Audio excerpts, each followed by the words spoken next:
April 14, 1865. A single shot rings out in a crowded theater, shattering the laughter of the audience and echoing through the annals of history. The president is slumped in his chair. The assassin leaps to the stage, a bloody dagger in hand, and vanishes into the night. In that one chaotic moment, the man who had just saved a fractured nation from total collapse is violently torn from it.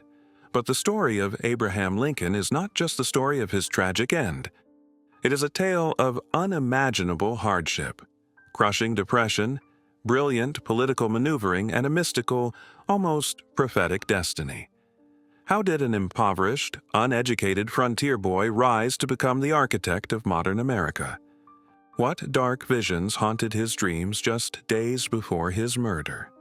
Today, we strip away the marble monument and uncover the real, raw, and mysterious life of the man who united a nation and paid the ultimate price. Long before the top hat and the majestic memorial in Washington, there was only the wilderness. Born on February 12, 1809, in a one-room dirt-floor log cabin in the deep woods of Kentucky, Abraham Lincoln entered a world of relentless struggle. Survival was not guaranteed, and comfort was entirely unknown. Education was a luxury his family simply could not afford. Young Abraham spent less than a year in a formal classroom throughout his entire life. Instead, his education was forged by the swing of a heavy axe and the fading glow of a fireplace. He was a giant of a boy, growing rapidly to 6 feet 4 inches with long, gangly limbs that made him look awkward but gave him immense, terrifying physical power. But the American frontier was cruel and unforgiving. When Abraham was just 9 years old, he watched his mother, Nancy Hanks Lincoln, die an agonizing death from milk sickness. This early, brutal encounter with profound loss would leave a permanent scar on his young soul, planting the seeds of a deep, lifelong melancholy that would follow him like a shadow. He learned early that life was fragile and often merciless. As he grew, he devoured any book he could find, sometimes walking miles just to borrow a single volume. Books were his only escape from the brutal physical labor of the frontier and his only window into a wider, more complex world. He read Shakespeare, the King James Bible, and legal texts over and over, absorbing the beautiful rhythms of the English language that he would one day use to heal a broken country. In his early 20s, Lincoln moved to the small village of New Salem, Illinois. He was a man of the people, known for his incredible physical strength, his unmatched talent for wrestling, and his razor-sharp wit. Yet, behind the humorous stories and folksy jokes he loved to tell, the shadow of depression always lingered. This darkness deepened terribly when the reported love of his life, a young woman named Anne Rutledge, suddenly died of typhoid fever. Friends genuinely feared he might take his own life. He wandered the cold woods in a state of absolute despair, stating to friends that he could not bear the thought of the rain falling on her grave.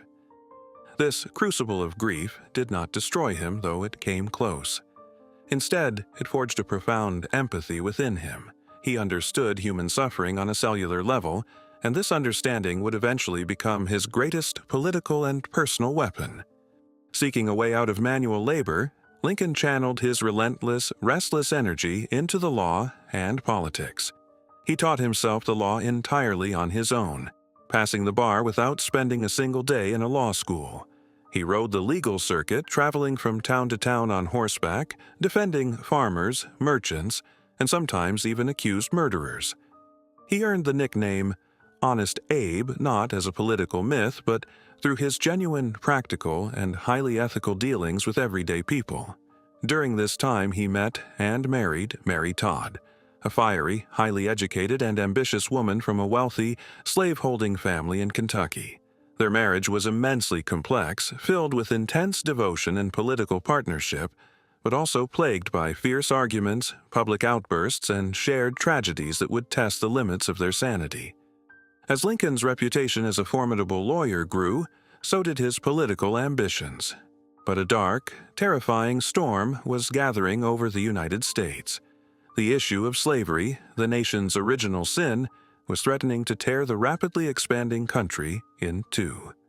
The Southern states had built their entire economy, wealth, and social order on the brutal, systemic enslavement of millions of African Americans.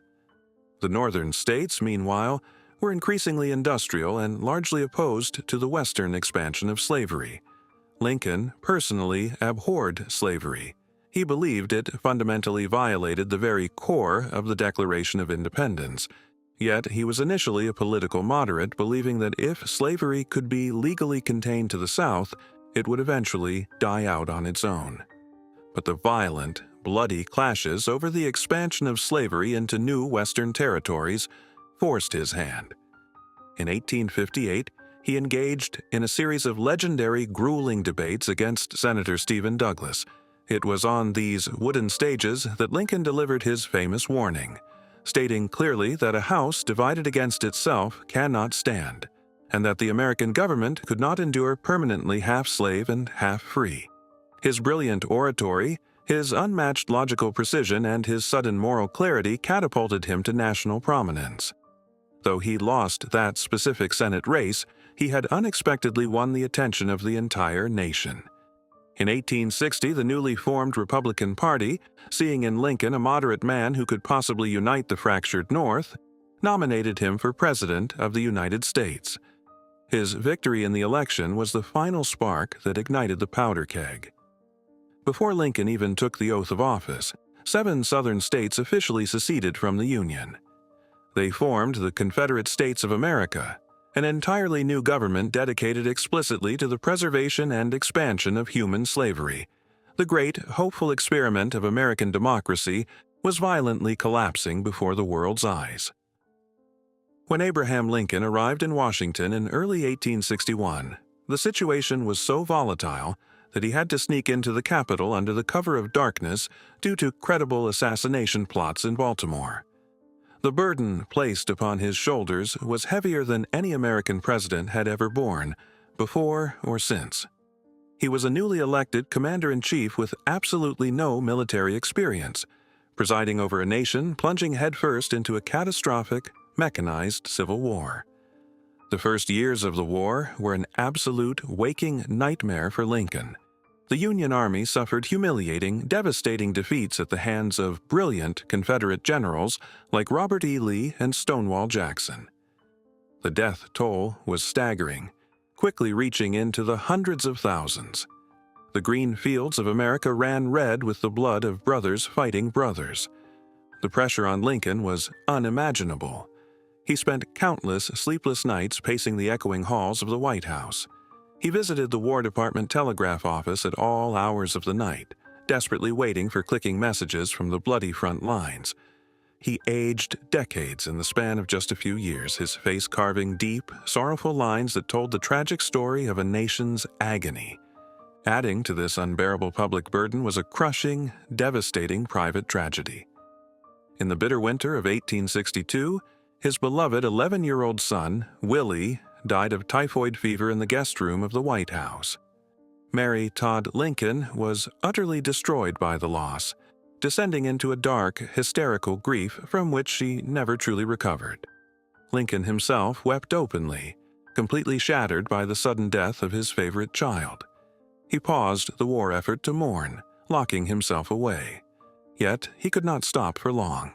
The bleeding nation required him to lead. As the brutal war dragged on, Lincoln's perspective began to dramatically evolve. He realized that the immense scale of death meant the war could no longer be just about a legalistic preservation of the Union. It had to be about destroying the root cause of the conflict itself. It had to become a righteous war for freedom. On January 1, 1863, wielding his war powers, Lincoln issued the Emancipation Proclamation. He declared that all persons held as slaves within the rebellious states are, and henceforward shall be free. With a single, bold stroke of his pen, he transformed the Union Army into a relentless army of liberation. He also authorized the official enlistment of black soldiers, who took up arms and fought with unmatched, desperate bravery for their own freedom and the survival of the country. Later that year, standing at the site of the bloodiest, most terrible battle of the war, Lincoln delivered a brilliant, 2-minute speech that would forever define the American soul. The Gettysburg Address did not focus on the tactical details of the military victory. Instead, Lincoln elevated the horrific war to a spiritual struggle, a profound test of whether a nation conceived in liberty and dedicated to the proposition that all men are created equal could long endure. He challenged the living to ensure that the dead had not died in vain, and that government of the people, by the people, for the people, shall not perish from the earth. Slowly, agonizingly, the tide of the war finally turned. Under the relentless, aggressive command of General Ulysses S. Grant, the Union Army began to systematically grind down the Confederate forces. By the spring of 1865, the South was completely exhausted, its armies severely depleted, and its major cities burning in ruins. On April 9th, General Lee formally surrendered his army to Grant at Appomattox Courthouse in Virginia. The great, terrible war was finally over. The Union was saved. Millions of human beings were freed from the heavy chains of slavery. Lincoln had aged immensely, looking like a walking ghost of his former self, but the impossibly heavy burden seemed to finally lift from his drooping shoulders.